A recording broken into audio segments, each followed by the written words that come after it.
If you've read the title of this video and you're looking for a quick way to make yourself wealthy and powerful, then this is not going to be the outcome of this discussion. However, if you're looking to improve yourself and find out what it really means to be successful, then this is the video for you. Seriously, we'll help you understand why it's easier to be successful than live with mediocrity.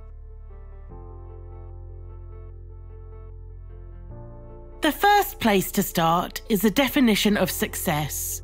You will most likely not be able to define what success means to you because it's subjective.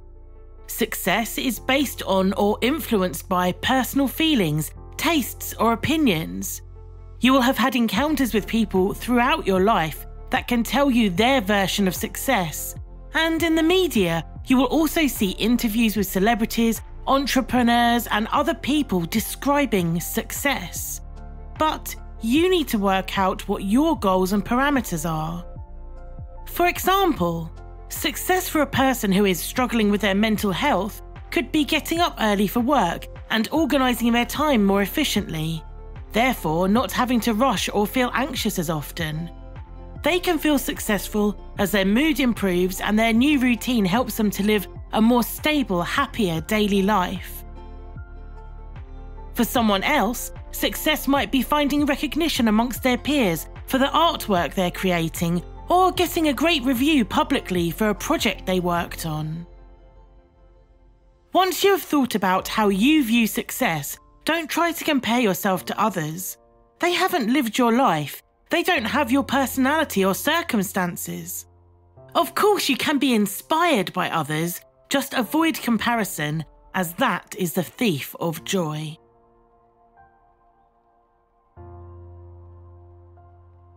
Now that you understand success is measurable in different ways, we can tell you the great news. There's no limit to your success. Remember the examples I just mentioned? Well, let's say you start having a more organised life and begin to feel calmer and happier. This will then lead to other things in your life changing. Maybe you'll have the energy to start an online course in something that you love, and the success of completing this will drive you on to search for a new career or meet more like-minded people. As we have spoken about in previous videos, you need to do what's best for you and ensure the negative opinions from others don't deplete your ambition. Remember, for years the mainstream media and now social media platforms have been telling us that success depends on making money and how many followers you have and how to reach their version of perfection. Now is the time to unlearn this toxic rhetoric and make your own goals.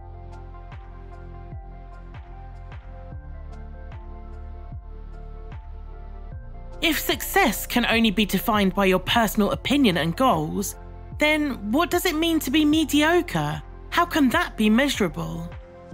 I'm sure you're probably thinking that mediocre means in the middle, neither good or bad, a halfway point, something that's so-so or meh.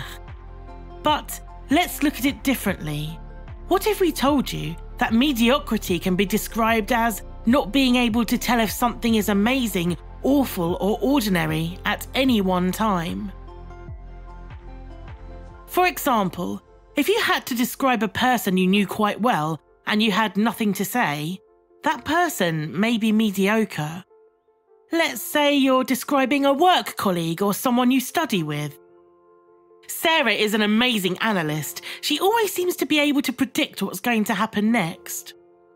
Oh, I can't stand working with Paul. He's so negative all the time and only cares about his new car. Jen's always going out of her way and wants to make us laugh. Benji, well, he's quiet, but he's so kind to people and he knows just what to say in any situation. And Karen is always gossiping. It's probably because she feels left out, but she has got great hair and makeup. And then you are asked about the other member of the team. Dave? Oh yeah, Dave's here too. Or they may have been forgotten completely. It's not that they're bad and you're avoiding talking about them. They just don't have something you can describe in any way. Let's make this clear for you. We're not saying that Dave is a loser. We're not saying that he's an average guy who we get along with. And we're not saying he's Mr. Amazing. He doesn't fit into any of those categories, which makes him mediocre. I'm sure you're wondering at this point, how on earth can someone exist that people can't even describe as ordinary or average? That's a really good question, and after a lot of reflection, this is what we have concluded.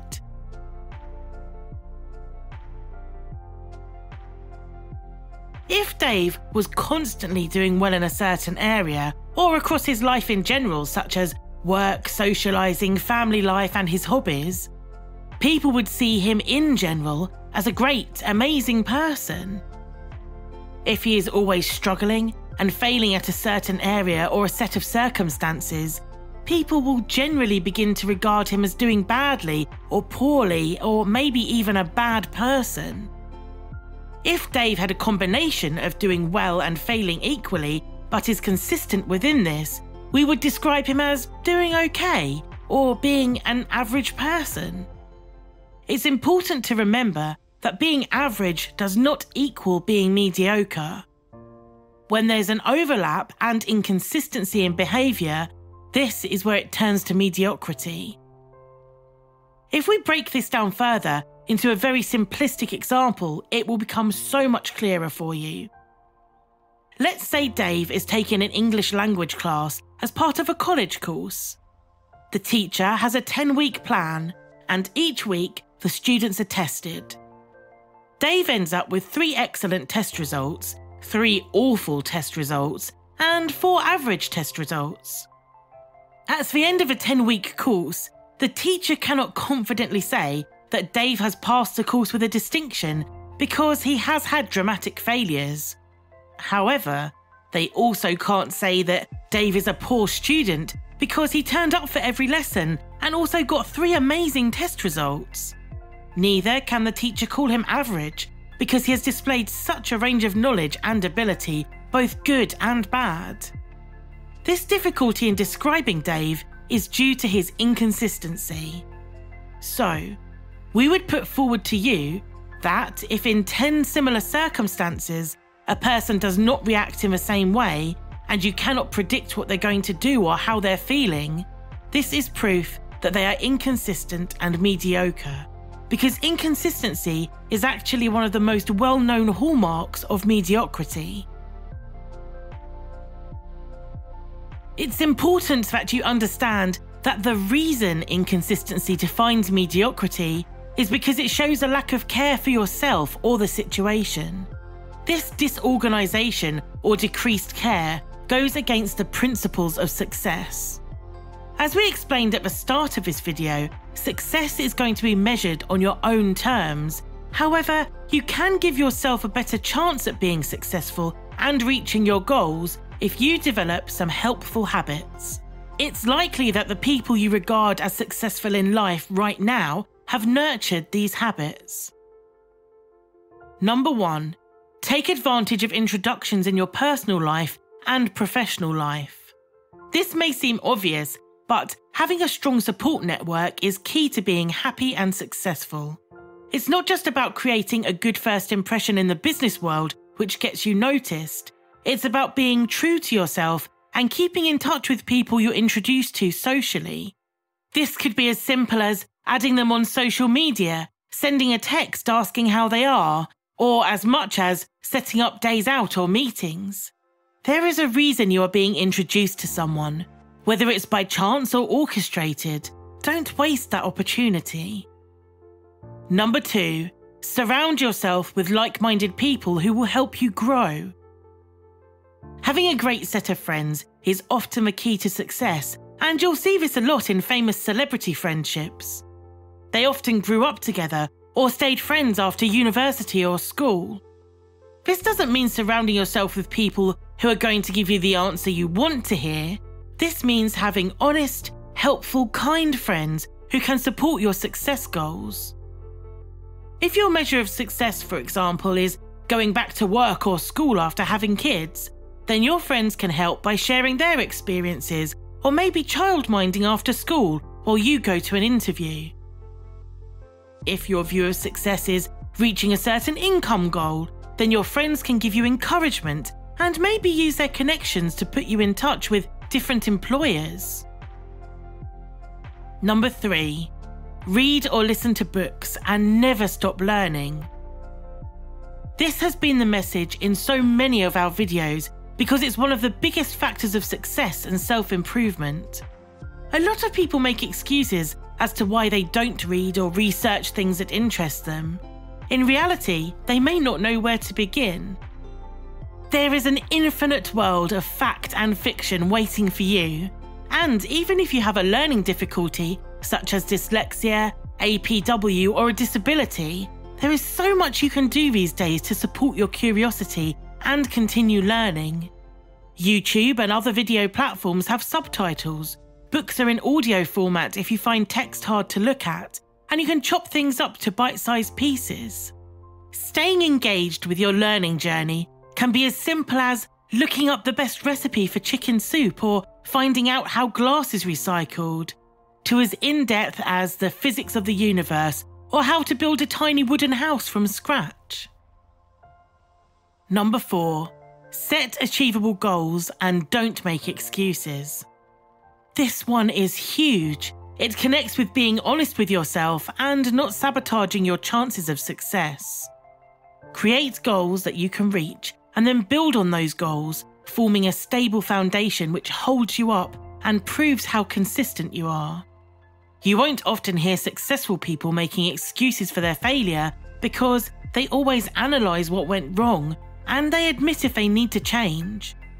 Work out a realistic timescale for you to achieve your goals and keep yourself in check along the way to make sure that you're not slacking. And finally, number 5, don't forget to follow your passion. This is important because if you discover you love an aspect of your life, a hobby or your work, this can help lift your mood and lead you on to success. This could be in several ways, but here are the most common.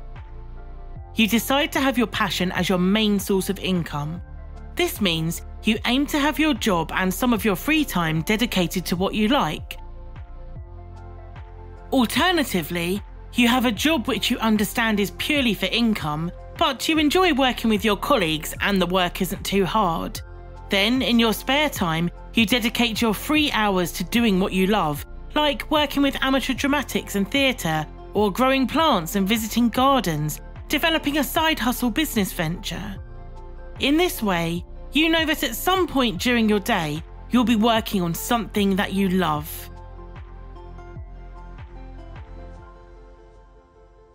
Of course, there are so many personal reasons for this, but let's look at some of the main ones. For your life to be relaxed and happy, you have to be willing to adapt to certain situations. This helps you to evolve from those experiences. You'll find that most of the successful people that spring to mind have great adaptability, not because of their wealth, but from their mindset. If something presents them with a challenge, they problem-solve ways around it, and they aren't scared to ask for help. People who are considered mediocre often don't take part in high-value activities that we've mentioned in our previous videos, such as reading books, learning new information, walking in nature, or engaging with others outside of social media. Most importantly, being honest with themselves when they're goal setting. If you don't give yourself even 30 minutes a day for one of these kinds of activities, then you will find it hard to be successful. The reason why it's essential to invest your time in high-value activities is because these are the things that make you feel good about yourself and improve your life.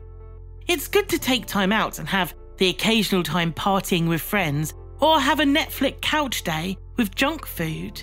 This can be a good distraction from your stress. However, can you imagine if this was all you did with your free time for weeks, months, and years? That is a sure path to mediocrity because you've stopped evolving and growing. So, take time to dedicate some moments each day to writing a journal, walking around your local park, or reading a book. Even taking part in pub quizzes or completing daily crosswords can help spark your success. Now that you have the background of what success is and what being mediocre is, we can fully explain the title of the video. Successful people, that's those who are evolving, improving their self-worth and interpersonal relationships, inadvertently help those around them. Therefore, if you are changing aspects of your life and becoming more positive, heading towards your goals, you will be inspiring those around you. We all know it's much more fun to do a task or tackle a challenge when a friend or two is there with you, and that's just what happens here. If you're a mediocre person, stuck in your ways or being overlooked, when you come into contact with a person who is vibrant and on their journey to success, it will be harder for you to remain dormant in your current state. For example, let's say you're with a group of friends and they suggest a trip to the beach. You don't have to drive, they're providing the barbecue, all you need to do is show up at your friend's house. Everyone you like is going, and you're also free on that day. Are you going to stay at home watching TV alone, or are you going to be encouraged to take the trip to the beach? If you decline their offer, they will ask you why. Several people will protest and tell you it's going to be fun. You'll have to think up excuses, stress yourself out, lie to people, and maybe even annoy your friends who really want you to be there. Staying mediocre ends up being a lot more effort than just agreeing to go on a nice day out. This example can be placed on many of life's situations.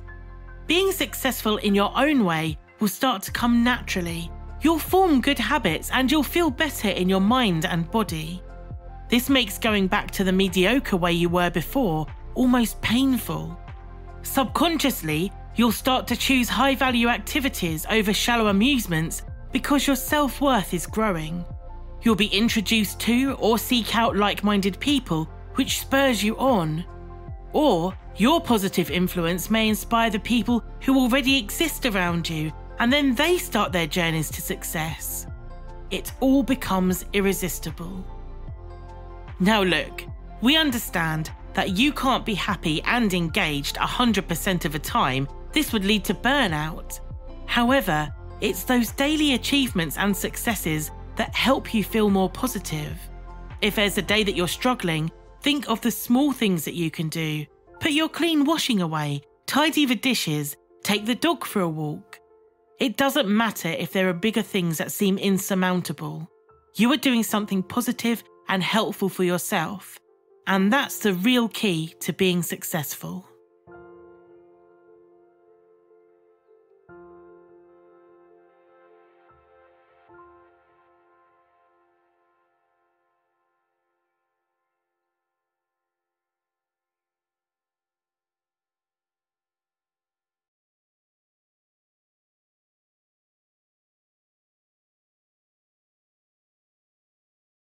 If you have enjoyed this video and you're inspired by what you've seen, don't forget to like, subscribe and share. Let's change the world together.